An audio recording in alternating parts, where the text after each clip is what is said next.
Hola, hoy vamos a hablar de la fórmula de asignación del costo, primeras entradas, primeras salidas, también conocida como PEPS, y costos identificados.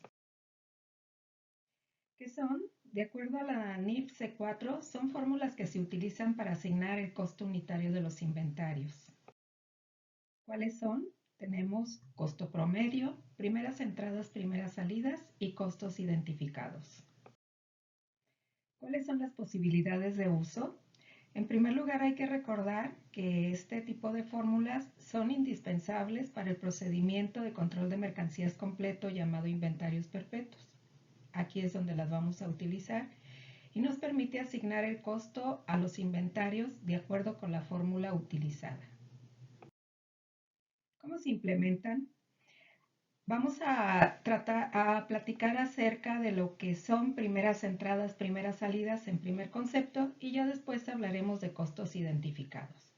Entonces, para primeras entradas, primeras salidas, los primeros artículos en entrar al almacén o a la producción son los primeros en salir de él, por lo que las existencias al finalizar cada ejercicio quedan reconocidas a los últimos precios de adquisición o de producción. ¿Qué pasa en resultados? Vemos que los costos de venta son los que corresponden al inventario inicial y a las primeras compras o costos de producción del ejercicio, quedando el inventario valorado a precios actuales. Un dato importante para considerar es que deben establecer y controlar las capas del inventario según las fechas de adquisición o producción de este. ¿Qué quiere decir? Hay que recordar que cada uno de los renglones que nosotros vamos a utilizar con las diferentes entradas o salidas se le debe llamar capa o nivel. Entonces es muy importante tomar en consideración cuántas unidades llegan o salen de cada una de dichas capas o niveles. ¿Cómo vamos a diseñar e implementar nuestra valoración para primeras entradas, primeras salidas? En primer lugar, para realizar el registro, vamos a utilizar un documento llamado tarjeta de almacén, en el cual llevaremos el control de los movimientos tanto de entradas como salidas del mismo. Ahora les presentamos el formato, lo que es una tarjeta de almacén. Vemos que en ella hay varios datos por llenar al inicio, que es el nombre del artículo, en qué casillero se encuentran, si son específicamente de algún lote y si hay un stock máximo o mínimo de unidades. Todos estos, como decimos, son los datos generales. Después vemos que la tarjeta en sí podemos clasificarla en 4 pequeños grupos. En el primero lo hemos puesto con color amarillo y en ella vemos que viene los conceptos generales como son fecha en una de las columnas y concepto en otra de dichas columnas, donde anotaremos cuál es el movimiento que estamos realizando o en todo caso el documento de control que se utilice. ¿Sí? Por ejemplo, pudiera ser una entrada o una salida del almacén. Después vemos otro grupito donde viene las unidades. Esto es cuántas unidades están llegando como unidades de entrada, cuántas salen y cuáles son las unidades en existencia. Luego tenemos un tercer grupo donde debemos anotar el costo. Aquí vamos a anotar tanto el costo unitario, ¿sí? Y pudiéramos dejar otra columna para costo medio. Pero como nosotros en el caso de primeras entradas, primeras salidas no lo vamos a utilizar, si queremos eliminarlo no hay ningún problema. Y después tenemos lo que son los valores, donde vamos a colocar lo que involucra tanto al debe como al haber o al saldo. Recordando que en estas columnas vamos a manejarlo tal como si fuera nuestra cuenta de mayor que se llama almacén. Vamos a comenzar con un pequeño ejercicio donde anotemos tanto entradas como salidas de unidades.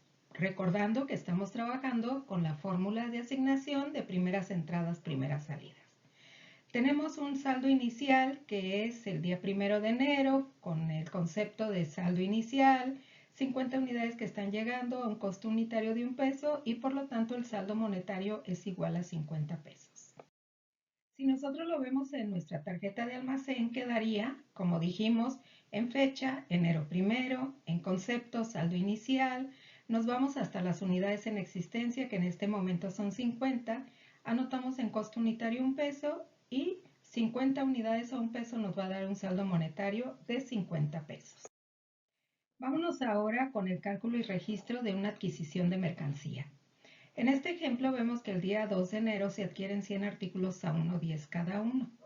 El cálculo va a consistir en multiplicar los 100 artículos comprados por el costo unitario de 1.10, lo cual arroja un importe de 110 pesos. Este dato debe registrarse en la tarjeta de almacén de la siguiente manera. Como vemos, en la primera columna anotamos la fecha, enero 1. Vemos que el concepto es una adquisición, que las unidades de entrada son 100, las colocamos en esa columna, y 50 unidades que ya teníamos en existencia, más 100 que llegan, son 150 unidades las que tenemos al momento. El costo unitario de las 100 unidades que llegaron es de 1.10, por lo tanto 100 pesos a 1.10 nos da un importe de 110 pesos, el cual lo vamos a colocar en el renglón del debe. Aquí vamos a aumentarlo al saldo anterior que eran 50 pesos y nuestro nuevo saldo monetario va a ser de 160 pesos. Ahora vamos nosotros a ver otro ejemplo que sería por el pago de gastos sobre adquisición. Un ejemplo muy claro es el pago de un flete. Se dice que en este ejemplo el día 2 de enero se paga junto con la mercancía adquirida anteriormente el valor de un flete por 100 pesos más IVA menos el 4% de retención de IVA, que al momento es lo que está vigente de manera impositiva. En el caso de PEPS, es recomendable considerar a la par el registro de la mercancía adquirida más el valor del flete. Por lo tanto, se procede con el siguiente razonamiento. Vamos a tener entonces que adquirimos 100 unidades a un costo unitario de 1 peso con 10 centavos y esto es igual a 110 pesos. Adicionamos el valor del flete sobre la adquisición, que es de 100 pesos. Por lo tanto, voy a tener las mismas 100 unidades, pero a un valor total de 210 pesos. Para saber cuánto va a ser el costo por unidad, entonces dividimos esos 210 pesos entre las 100 unidades y nos va a dar el valor unitario de 2.10. ¿Qué es lo que estamos haciendo con esto? Que si nosotros vemos nuestra tarjeta, ¿sí? Las unidades van a quedar valuadas a 2.10, como ya lo explicamos anteriormente, lo cual hace que al momento de salir las unidades no haya confusión alguna, ya que pudiéramos señalar que las unidades valen 1.10 y no 2.10, que es aumentando el valor del flete. Veámoslos en la tarjeta. Si nosotros hacemos nuestro razonamiento conforme a lo platicado, vemos que en el caso del día 2 de enero, pues ahí tenemos una adquisición y el flete incluido. Entonces, mis unidades de entrada son 100 unidades, que más las 50 que ya teníamos, seguimos teniendo 150 unidades. Pero mi costo unitario, con el razonamiento que hicimos anteriormente, quedó en 2.10, ¿sí? Por lo tanto, quiere decir que debemos aumentar esos 210 pesos como valor de mi adquisición más el flete y más los 50 pesos que tenía, ahora tengo 260. Todo esto lo hacemos con la finalidad de que si yo lo hiciera de manera separada, entonces al momento de sacar las unidades de esas 100 unidades que compré, yo quisiera sacarlas a 1.10, que es el precio de compra o de adquisición de mis 100 unidades, cuando en realidad lo que me cuesta el adquirirla junto con el flete fueron 2 pesos con 10 centavos. Bien. Vámonos a ver ahora el caso de una venta de mercancía. En este caso vamos a señalar que vamos a vender 80 unidades. Por lo cual, ¿qué es lo que vamos a tomar en consideración? Que primero me debo determinar la capa más antigua de mi almacén y después continuar con la siguiente capa o nivel si es que me faltaran unidades por salir, ¿sí? En este caso, primero vamos a tomar entonces 50 unidades de 1 peso y posteriormente tomaremos las unidades que me falta para completar las 80, que en este caso son 30 unidades de la capa de 2.10. Esto me dará Por lo tanto, en mi cálculo, que 50 unidades a 1 peso son 50 pesos y 30 unidades a 2.10 son 63 pesos. De esa manera estoy sacando para venta 80 unidades y con un costo de 113 pesos. Vámonos registrando nuestra tarjeta de almacén. Teníamos entonces 260 pesos de nuestro saldo monetario y teníamos 150 unidades en existencia. Pero hay que recordar que esas 150 unidades están conformadas con 50 de saldo inicial más 100 unidades que llegaron por compra. Entonces, en la primera capa o nivel, donde nosotros anotamos que hay una venta del 19 de enero, las más unidades que podemos sacar son 50. Esas 50 unidades que son las más antiguas son las que nosotros vamos a sacar del almacén. Por lo tanto, si tenía 150, resto esas 50 unidades que salieron, me quedan 100 unidades. Esas unidades ya lo mencionamos que tienen el valor de 1 peso, entonces son 50 pesos. De los 260 pesos que tenía del saldo anterior, ahora tengo un saldo de 210. Pero todavía me falta sacar 30 unidades porque mi venta fue por 80 unidades. Así que las tomo de la siguiente capa o nivel, que fue la número 2, que es la más antigua, y de ahí de las 100 unidades voy a tomar 30. ¿Cuál es el valor de esas 30 unidades? Su costo unitario es de 2.10, como lo habíamos mencionado anteriormente. Entonces, 100 unidades que tenía en existencia, menos 30 que se van de esta segunda capa o nivel, me quedan 70 unidades. Esas 30 unidades son a 2.10. Por lo tanto, son 63 pesos, de los cuales estoy considerando también en el haber. Restando de mi saldo anterior, que eran 210 pesos, me queda un saldo final de 147 pesos. ¿Esto para qué es? Si yo quiero corroborar en mi inventario final, ¿qué es lo que me queda en el inventario? En dicho inventario, pues vemos nosotros que el almacén se queda valorado de la siguiente manera. 70 unidades que me quedaron a 2.10 es igual a 147 pesos. Con eso estamos conformando con los datos que tenemos en nuestra tarjeta de almacén y estamos corroborando que son los mismos. Bien, ahora vamos a pasar a otro tema, que es costos identificados.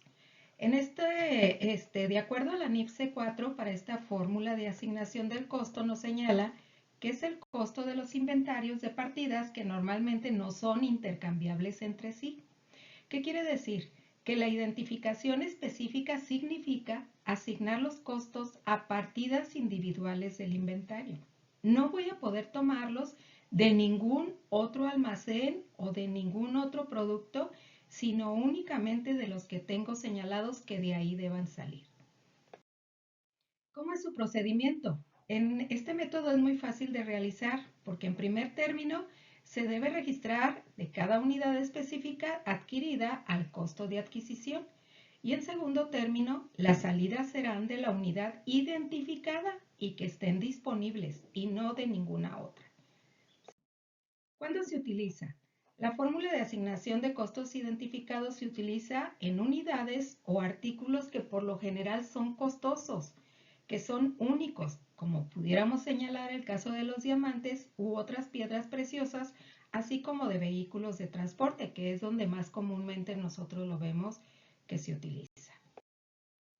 ¿Cuál sería su inconveniente? Pues el único que consideramos es cuando en el inventario hay infinidad de número de partidas que normalmente son intercambiables entre sí y se utilice para lograr efectos predeterminados en la utilidad o pérdida del periodo. ¿Qué quiere decir esto? Pues que hay ocasiones en que nosotros se nos hace fácil y decimos, voy a sacar de este producto únicamente esta pieza y sigo sacando sin importarme qué tanta sea su antigüedad. Entonces, al momento de valorar, me puede quedar inventarios con artículos muy viejos o artículos que son de reciente ingreso al almacén. Pues con esto damos por terminado estas dos fórmulas de asignación del costo. Les damos las gracias por su atención y para cualquier comentario anoto mi correo y les doy nuevamente las gracias deseándoles que tengan un buen día.